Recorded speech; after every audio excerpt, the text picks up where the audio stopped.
Hey there, folks. It's Andrew here, Canadian Musician Magazine, and we are, well, I don't even know what room it is, but tucked away at the Eaton Centre Marriott, downtown Toronto, Canadian Music Week 2014. Staff-only room. Staff-only room, Yeah. which I guess we are today.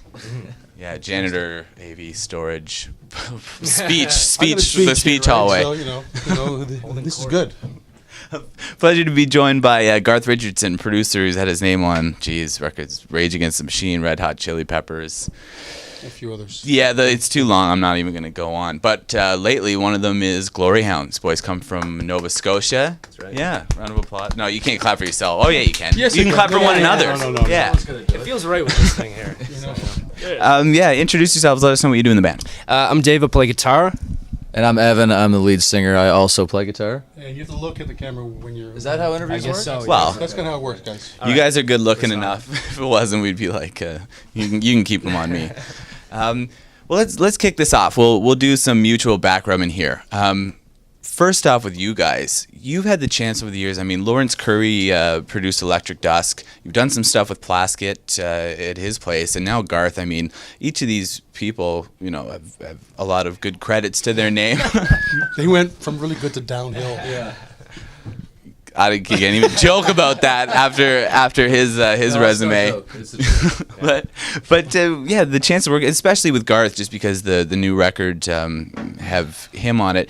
Working with all of these like really accomplished producers at this stage of your career, like have you been able to kind of cherry pick and do a lot of learning in the studio sessions with that breadth of knowledge? Yeah, well, I think a lot of what's happened as far as our recording history goes is kind of fell into place. We become friends with these people, just get introduced to the right channels, and everything's just worked out really well that way. So it's kind of been on the up and up, Like Garth just saw us last year at Canadian Music Week, right? That's the first time we saw him was a year ago. It came up to our show, and I think he said... sick too. Yeah, he was was really, really sick. Mm-hmm. Yeah, you didn't want to come too close to him. He looked awful at the time. I did. Yeah, and he saw us, and we met him, and he said, you guys got some good songs, got to be better, and I'm interested. And things just fall into place like that for us, and that's how it went with Lawrence, and that's how it went with Mr. Plaskett too. So. Very nice. And on the other side, I mean, like we say, with how busy you are, Nimbus, other projects, what was it about these guys that made you want to sink your teeth into this? I just saw real rock and roll. These guys get up on stage and they literally played like a real rock band, and they didn't pose. It was real, and that was the thing that I saw. Mm-hmm. It was fun. When can we expect? I know that the first single just dropped. You can check that out on these guys' site for sure. But yeah, when do we get the release? What's your site? Gloryhoundband.com. Oh, there you go. I was going to ask at the end, but we got it now. So you can check out while you're listening to us talk. That's right. Gloryhoundband.com. Okay, guys. Everybody. You guys better go there. Yeah. We're looking at June 24th for the drop date on the album. Bang on. So keep your ears open for that. Definitely looking forward to it. On the same note about like working with those producers, on the other side, I mean, you guys have had a pretty steady trajectory upwards. Opened that show in Moncton, was it last summer or the year before, with Nickelback, I'm Mother Earth. It was a pretty enormous bill, and you've been able to support some pretty accomplished folks as well. I guess it's kind of the same question, but with all these opportunities that are coming your way, do you think that that's helped kind of just keep the good things coming, and like it's sort of an onward momentum that this tour leads to this tour to working with Garth? And Yeah, I mean when you're in a rock band, you need that steady incline, right? If you're on a plateau for too long, if you're just doing this, then things just get boring, and you don't feel like you're getting anywhere. So with us, it's always been like the more tours we do, every recording we do, things just it propels our career. We can feel our career building. Yeah. So hooking up with Garth, I mean, that was like, okay, that was great. That was the most exciting time in our life as a band, being down at that studio and making that record. And I think it came out absolutely awesome, and we're really pumped about it. It's great to have a full length record that we can be proud of. Yeah. And I think it's gonna do what it has to do for us in the long run. And it is our first full length. We had the EP, so it was really nice to get into the studio and really go at it with that in mind. It was nice. Halifax, being based out there, I mean, the East Coast music scene definitely has its strengths.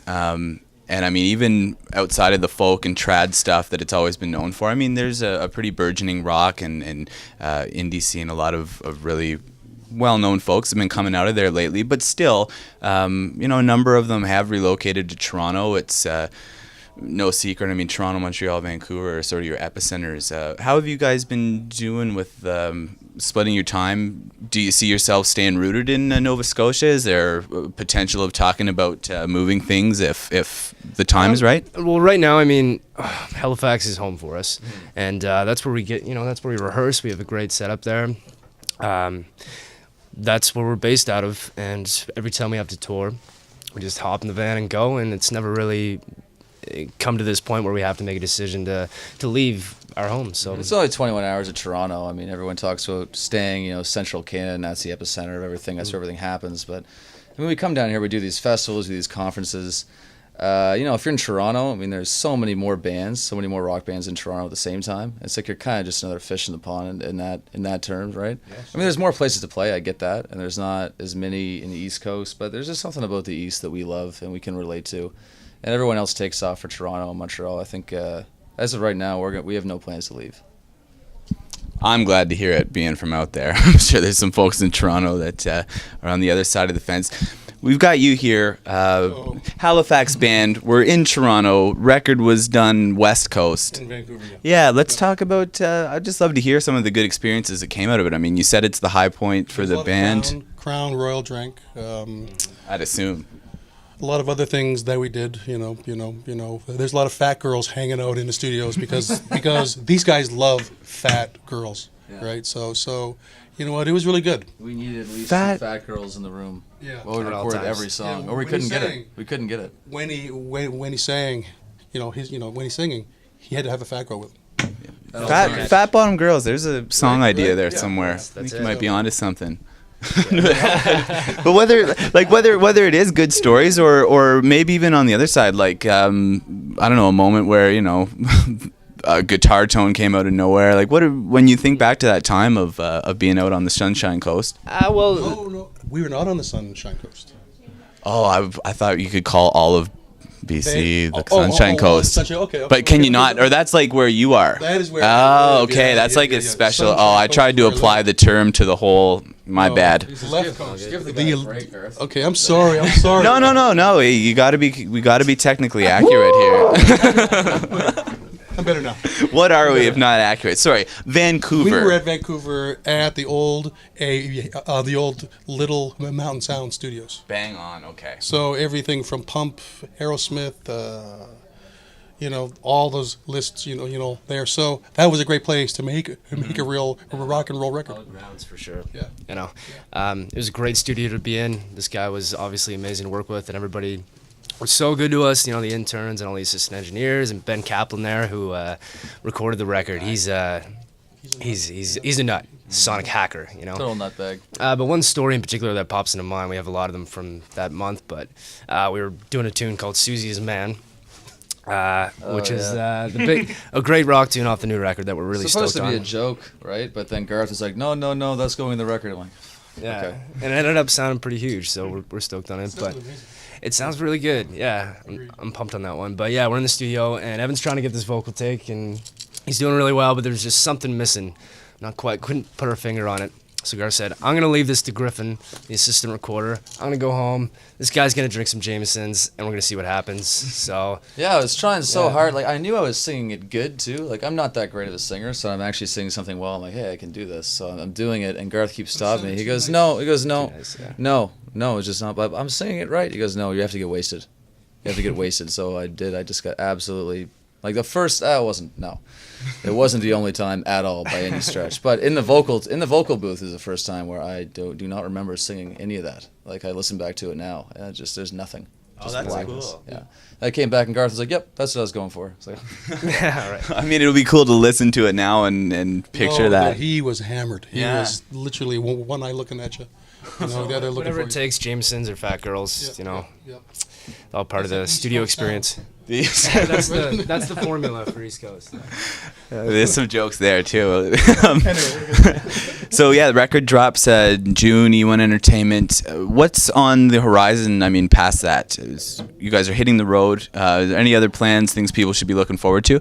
Well, we hope to be touring forever once the album drops. We got a few dates coming down the pipeline this summer, so just keep on the website, keep updated on that. We haven't announced any official dates yet, really. So that's our main plan, is touring the universe, I guess, right now. You can check those dates again, gloryhoundband.com. You got it. Not CA, cool. And for what it's worth, I've got to plug them only because when it comes to rock bands from the East Coast, Gloryhound, Motor League, those are our boys. Yeah, top shelf as far as I'm concerned. So yeah, check these guys out. Stoked to hear the new record too. Yeah, it's been a small little batch spending time with the EP, so it'll be good to have something really meaty. But yeah, Gloryhound, Garth Richardson, CMW 2014.